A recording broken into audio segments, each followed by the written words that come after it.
Hello everyone, welcome to my YouTube channel. आज का ये वीडियो बीएससी केमिस्ट्री और एमएससी केमिस्ट्री कर रहे स्टूडेंट के लिए बहुत ज़्यादा इम्पॉर्टेंट है।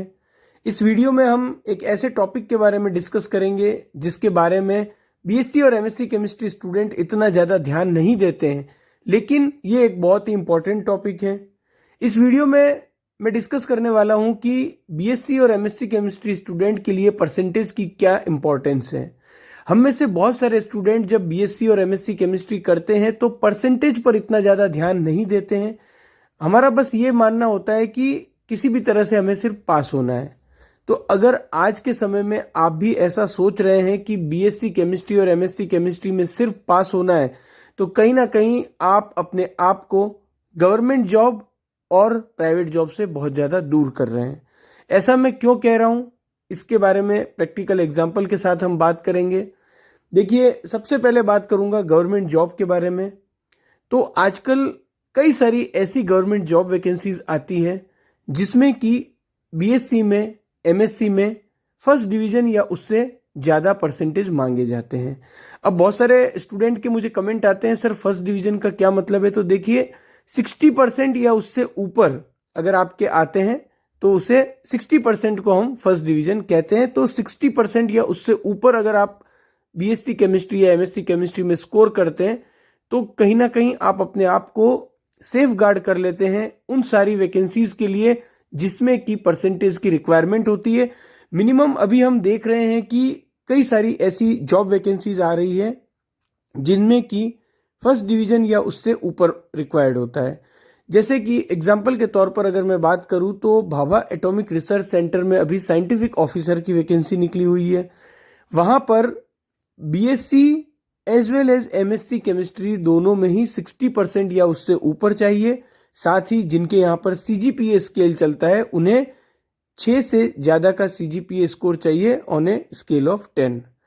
तो कुल मिलाकर भाभा एटॉमिक रिसर्च सेंटर, जो कि एक बहुत ही प्रेस्टिजियस इंस्टीट्यूट है, वहाँ पर जब वैकेंसी आ रही है तो वो फर्स्ट डिवीजन की रिक्वायरमेंट है।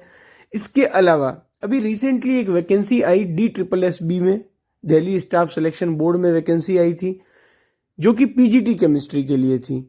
अब वहाँ पर एक बहुत ही इंटरेस्टिंग उन्होंने एजुकेशनल क्वालिफिकेशन में एक पॉइंट ऐड किया था कि वहाँ पर एमएससी केमिस्ट्री के साथ बीएड रिक्वायर्ड था अगर आप पीजीटी केमिस्ट्री के लिए अप्लाई करना चाहते हो।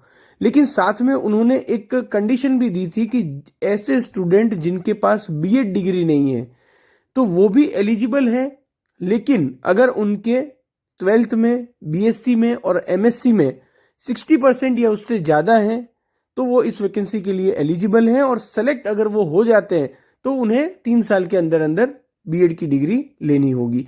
तो आपको ये एग्जाम्पल देने का मेरा मकसद सिर्फ यही है कि कई सारी ऐसी वैकेंसीज आ रही है गवर्नमेंट की जिसमें 60% या उससे ऊपर रिक्वायर्ड होता है। आज के दौर में हम देख रहे हैं कि कुछ कुछ जो इंस्टीट्यूट है गवर्नमेंट के, वहां पर ये कंडीशन रखी जा रही है। लेकिन हो सकता है कि 2 साल बाद, 3 साल बाद जब आप पोस्ट ग्रेजुएट कर ले और उस समय मोस्ट ऑफ द वैकेंसीज में यही कंडीशन रखी जाए, तो बाद में रिएक्ट करने से अच्छा है कि आप प्रोएक्टिव बने।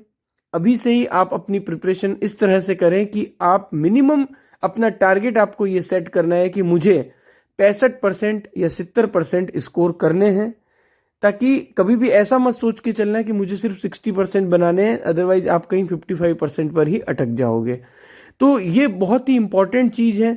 अब बात करें अगर हम प्राइवेट जॉब की, आप में से बहुत सारे स्टूडेंट ये सोचते हैं कि सर प्राइवेट जॉब में तो परसेंटेज की इतनी इंपॉर्टेंस नहीं है, लेकिन प्राइवेट जॉब में भी परसेंटेज बहुत इंपॉर्टेंट रोल प्ले करता है। कई सारी जॉब वैकेंसीज हमने ऐसी देखी है जिसमें बीएससी और एमएससी में मिनिमम 60% या उससे ज़्यादा मार्क्स रिक्वायर्ड होते हैं। साथ ही जब आप इंटरव्यू भी देने जाते हैं और वहाँ पर 3-4 कैंडिडेट हैं और आपके परसेंटेज ज़्यादा है तो कहीं ना कहीं आपको ये एक एज मिलता है।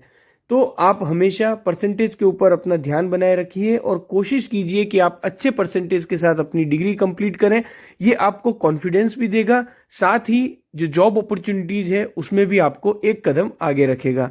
आई होप इस वीडियो में जो इम्पॉर्टेंट बात मैं आप लोगों को समझाना चाह रहा हूँ वो आप समझ चुके होंगे। अगर समझ में आई ये बात तो लाइक कीजिएगा, वीडियो को अपने फ्रेंड्स के साथ शेयर कीजिएगा। मिलेंगे अगले वीडियो में, तब तक के लिए टाटा बाय बाय, जय हिंद।